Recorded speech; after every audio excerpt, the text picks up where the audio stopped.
ಕಾರ್ಮಿಕರಿಗೆ ಸರ್ಕಾರ ಇದೀಗ ಗುಡ್ ನ್ಯೂಸ್ ಒಂದನ್ನ ಕೊಟ್ಟಿದೆ. ಅಸಂಘಟಿತ ವಲಯದ ವ್ಯಾಪ್ತಿಯಲ್ಲಿ ಬರುವ ದಿನಪತ್ರಿಕೆ ವಿತರಿಸುವ ಕಾರ್ಮಿಕರು ಅರೆಕಾಲಿನ ವೃತ್ತಿ ನಿರ್ವಹಿಸ್ತಾ ಇದ್ದು ಪ್ರತಿನಿತ್ಯ ಸಾರ್ವಜನಿಕರ ಮನೆ ಬಾಗಿಲಿಗೆ ಪತ್ರಿಕೆಗಳನ್ನ ವಿತರಿಸುತ್ತಾರೆ. ಸದರಿ ಕಾರ್ಮಿಕರಲ್ಲಿ ಬಹುತೇಕರು ದಿನಪತ್ರಿಕೆ ದ್ವಿಚಕ್ರ ವಾಹನಗಳನ್ನ ಬಳಸ್ತಾ ಇದ್ದು ಅಪಘಾತಕ್ಕೊಳಗಾಗುವ ಸಾಧ್ಯತೆಗಳು ಹೆಚ್ಚಾಗಿರುವುದರಿಂದ ಪದರಿ ಕಾರ್ಮಿಕರಿಗೆ ಅಪಘಾತ ಪರಿಹಾರ ಮತ್ತು ವೈದ್ಯಕೀಯ ಸೌಲಭ್ಯಗಳನ್ನು ವಿತರಿಸುವ ಮೂಲಕ ಸಾಮಾಜಿಕ ಭದ್ರತೆ ಒದಗಿಸಲು ಸರ್ಕಾರ ಹೊಸದಾದ ಯೋಜನೆಯನ್ನ ಜಾರಿಗೆ ತಂದಿದೆ.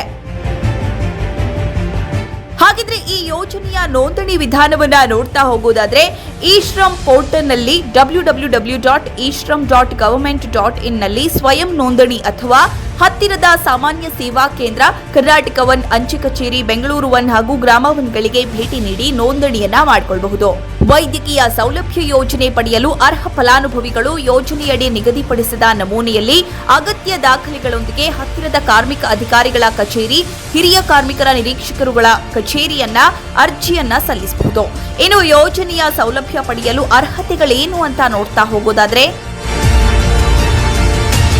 ಅರ್ಹ ಫಲಾನುಭವಿ ಕರ್ನಾಟಕ ರಾಜ್ಯದ ನಿವಾಸಿಯಾಗಿರಬೇಕು, 16 ರಿಂದ 59 ವಯೋಮಾನದವರಾಗಿರಬೇಕು, ಕೇಂದ್ರ ಸರ್ಕಾರದ ಇ-ಶ್ರಮ್ ಪೋರ್ಟಲ್ನಲ್ಲಿ ನೋಂದಣಿಯನ್ನ ಹೊಂದಿರಬೇಕು, ಆದಾಯ ತೆರಿಗೆ ಪಾವತಿದಾರರಾಗಿರಬೇಕು, ಇಎಸ್ಐ ಮತ್ತು ಪಿಎಫ್ ಸೌಲಭ್ಯವನ್ನ ಹೊಂದಿರಬೇಕು, ಆಧಾರ್ ಸಂಖ್ಯೆಗೆ ಜೋಡಣೆಯಾದ ಮೊಬೈಲ್ ನಂಬರ್ ಅನ್ನು ಹೊಂದಿರಬೇಕು, ಬ್ಯಾಂಕ್ ಖಾತೆ ವಿವರಗಳನ್ನ ತೆಗೆದುಕೊಂಡು ಹೋಗಬೇಕು. ಇನ್ನು ಈ ಯೋಜನೆಯಡಿಯಲ್ಲಿ ದೊರಕುವ ಸೌಲಭ್ಯಗಳನ್ನ ನೋಡ್ತಾ ಹೋಗೋದಾದ್ರೆ ಅಪಘಾತದಿಂದ ಮರಣ ಹೊಂದಿದಲ್ಲಿ 2 ಲಕ್ಷ ರೂಪಾಯಿಗಳು, ಅಪಘಾತದಿಂದ ಶಾಶ್ವತ ದುರ್ಬಲತೆ ಹೊಂದಿದಲ್ಲಿ 2 ಲಕ್ಷ ರೂಪಾಯಿಗಳು, ಅಪಘಾತ, ಮಾರಣಾಂತಿಕ ಕಾಯಿಲೆ, ಗಂಭೀರ ಅನಾರೋಗ್ಯಕ್ಕೆ ಆಸ್ಪತ್ರೆ ವೆಚ್ಚ ಮರುಪಾವತಿ ರೂಪಾಯಿ 1 ಲಕ್ಷದವರೆಗೆ ನೀಡಲಾಗುತ್ತೆ. ಅಲ್ಲದೆ ನೀವು ಹೆಚ್ಚಿನ ಮಾಹಿತಿಗಾಗಿ ಕಾರ್ಮಿಕರ ಸಹಾಯವಾಣಿಯಾಗಿರುವ 1552214ಕ್ಕೆ ಕರೆಯನ್ನ ಕೂಡ ಮಾಡಿ ಹೆಚ್ಚಿನ ಮಾಹಿತಿಯನ್ನ ಪಡೆದುಕೊಳ್ಳಬಹುದು.